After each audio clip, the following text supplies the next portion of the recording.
राहुल गांधी को 2 वर्ष की सजा के बाद संसद सदस्यता खत्म कर दी गई है, जिसका लगातार कांग्रेस विरोध कर रही है। रीवा ग्रामीण और शहर अध्यक्ष ने पत्रकार वार्ता का आयोजन कर भाजपा पर निशाना साधा। ग्रामीण अध्यक्ष राजेंद्र शर्मा ने कहा कि राहुल गांधी का सिर्फ ये दोष था कि उन्होंने 2 सवाल मोदी से पूछे थे।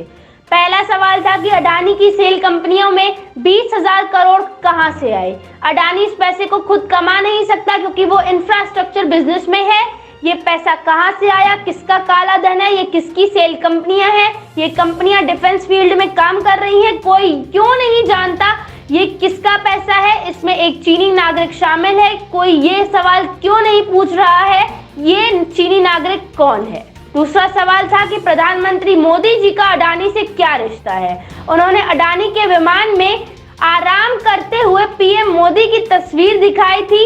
श्री शर्मा ने कहा कि यदि 2 सवालों को पूछने के चलते राहुल गांधी को लोकसभा से बाहर कर दिया गया, साथ ही राहुल गांधी की बढ़ती लोकप्रियता से भाजपा अपने आप को खतरे में महसूस कर रही थी। आइए आपको ले चलते हैं पत्रकार वार्ता में, जहां शहर और ग्रामीण अध्यक्ष ने भाजपा पर निशाना साधते हुए अपनी बातें रखी हैं।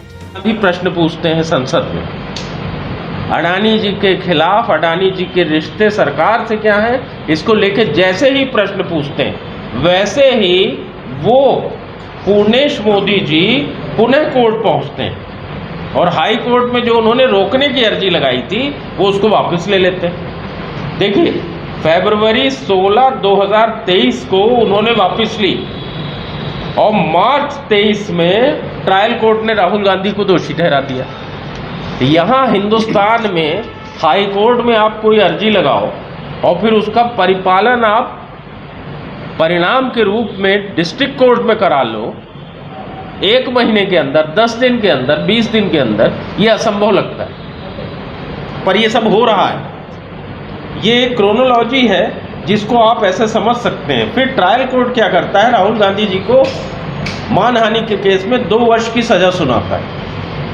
2 वर्ष की सजा मानहानि के केस में उच्चतम सजा होती, हाईएस्ट पनिशमेंट है। मानहानि के केस में जनरली ऐसा होता है कि आपको 1 दिन की सजा होती है, 8 दिन की सजा होती है, या आपको सुबह से शाम तक खड़े रहने की सजा होती है कोर्ट में। इस किस्म की होती है। 2 वर्ष की सजा उच्चतम सजा है। महात्मा गांधी को एक सांसद के द्वारा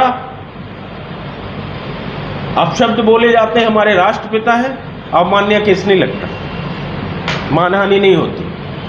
अनुराग ठाकुर केंद्रीय मंत्री अगर कोई आपत्तिजनक बात करते हैं तो केस नहीं होता। जज साहब माननीय क्या कहते हैं कि बोलते वक्त वो मुस्कुरा रहे थे, मतलब मजाक में बोल रहे थे, इसलिए अनुराग ठाकुर पे केस नहीं लगता। भोपाल की सांसद महोदया जो है हमारी, उन पे राष्ट्रपिता का अपमान करने पे केस नहीं लगता। मोदी जी खुद कहते हैं कि मुझे शर्म आ रही है कि एक सांसद इस किस्म का बयान राष्ट्रपिता के खिलाफ बोल रहा है। मोदी जी को शर्म आ रही, पर उन पे अवमान्य नहीं लग रही। राहुल गांधी जी पे अवमान्य लग रही है, और अवमान्य में फैसला कितना सुनाया जा रहा है, 2 वर्ष। अब इसमें भी एक मजेदार बात मैं आपको बताता हूं। किसी भी सांसद को अयोग्य ठहराने के लिए न्यूनतम 2 वर्ष की सजा अनिवार्य है। मतलब अगर वो 2 वर्ष 1 महीना हाई न्यूनतम होता तो ये 2 वर्ष 1 महीना सुना।